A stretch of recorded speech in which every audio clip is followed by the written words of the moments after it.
Welcome back to another video, you guys. Today I'm going to be working on an iPad mini 4 that has no Wi-Fi. In the settings, the Wi-Fi is simply grayed out. This repair isn't too complicated if you have the right tools and the skills to do it. When you're dealing with a Wi-Fi issue, most of the time, all you have to do is pull the chip, reball it, and solder it back on, and it doesn't have to be replaced. There's a little bit more involved with that as far as prepping the board for receiving it, fixing any pads that might have been pulled in the process. But overall, it's a pretty standard repair for those that get into this type of solder work. But what you see in this video is what you're going to see with most cases where there's no Wi-Fi.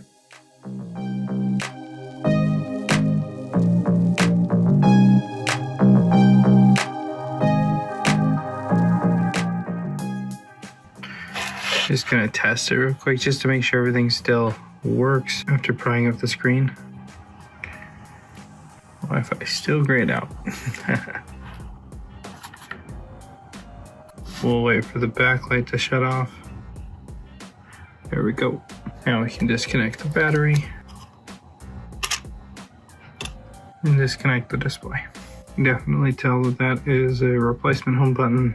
The SIM card tray even got glued in, making that really hard to get out.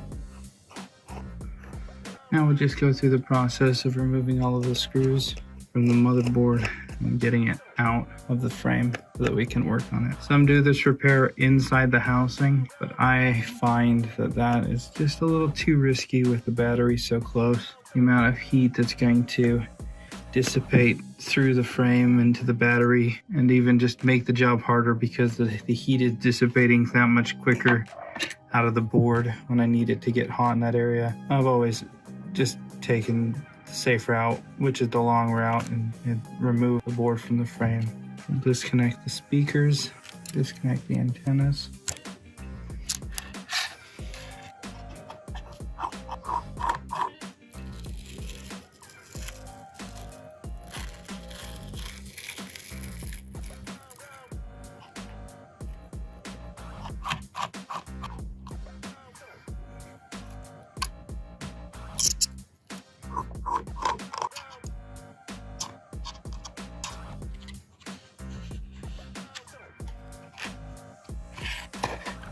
And that glue is just holding everything down. Stopping the charge board from coming out. I'm sure it's gonna hold up the logic board in some places. And flood the edge here with isopropyl alcohol. Remove this little guy just so he's not getting pinched in the frame. And we'll let the little bit of tension that we're applying with the spudger and the alcohol do the trick to help lift up the board. If you want to speed this up, you can always add some heat to the underside of the logic board, but it's not necessary if we're just trying to take our time.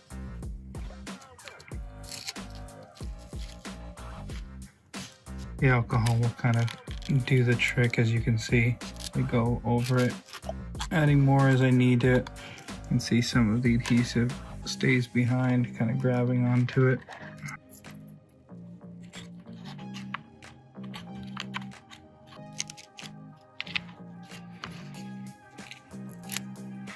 All right, now we've got the board out.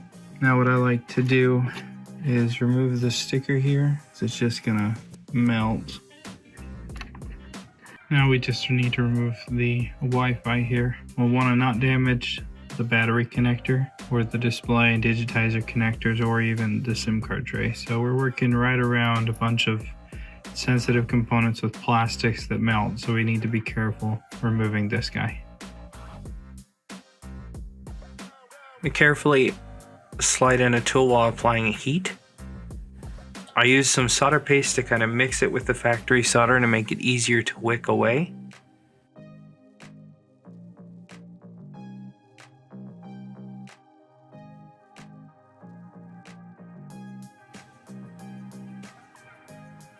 Adding it to each one of the pads, then I'll take my wick and carefully wick up all of the solder from all of the pads.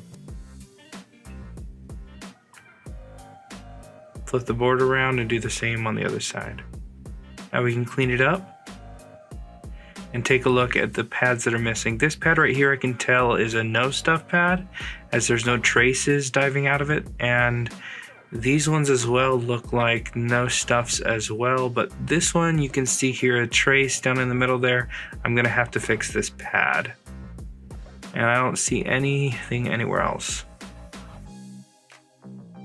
Here we're gonna look at a schematic. You can see the pad right here that missing is a no stuff, the blue OL.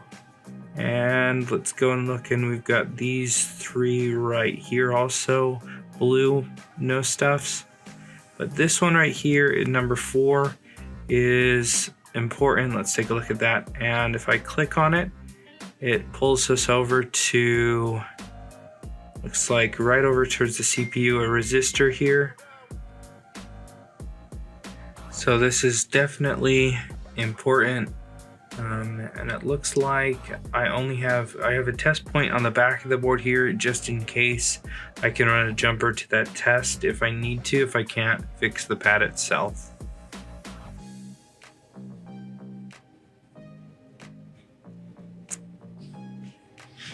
Let's add some isopropyl alcohol here, and I'm going to scrape away and reveal more of that trace. I'm going to scrape away and reveal more of that trace. Get any of the gunk outside of where the pad goes. And we'll clean that up.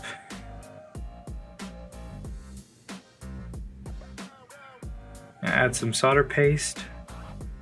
And with my soldering iron, I'm going to go and try to tin that trace there. Got a little jumper wire with a little pad on the end here. I'm going to solder that down there, and we will cut off any of the excess. I'm going to clean up as best I can around the jumper. Using a clean room wipe, getting all of that flux and gunk off of there. Add some solder mask so that we can protect our joint there. Cure it with a UV light. Now I can carefully fold over our jumper so that we can make a new pad. And I'm also going to secure this with some UV mask. We'll cure that in place. Now I just need to go in and gently scrape away with a scalpel any of the stuff that's going to make a high point or prevent it from sticking. We'll clean that up. We can move on to reballing the Wi-Fi IC. I'm going to add some flux and some solder paste. This is a 138 solder paste, which will allow me to easily wick away the factory solder from the pads.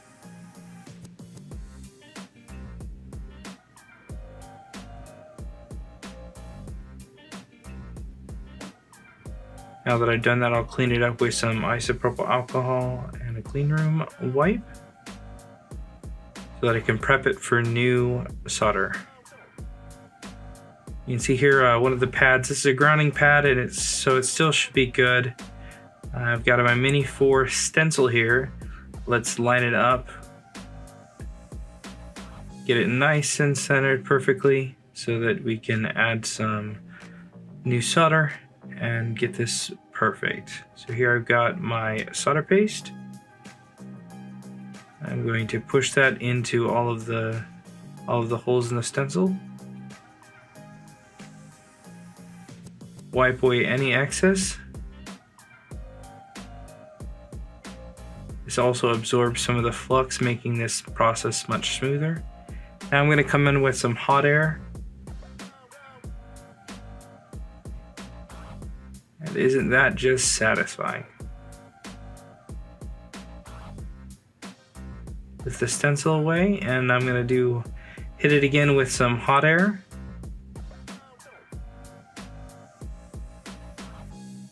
Make sure all of the solder is nice and centered.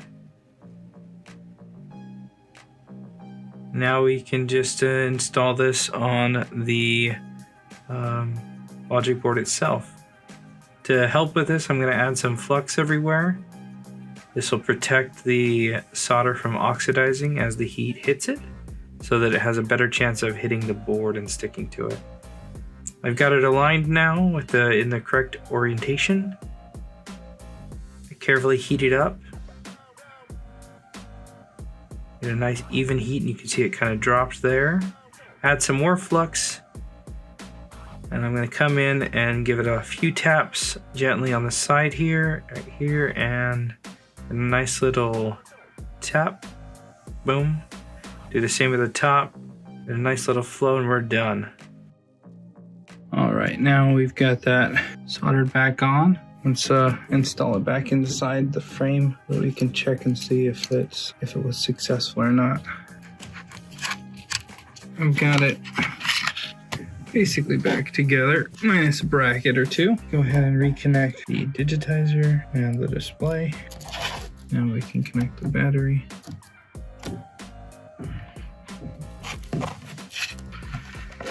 Let's turn it on and see if we've got our Wi-Fi back.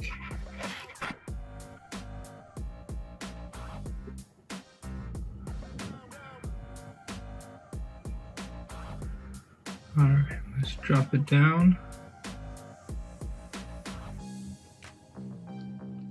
Still grayed out.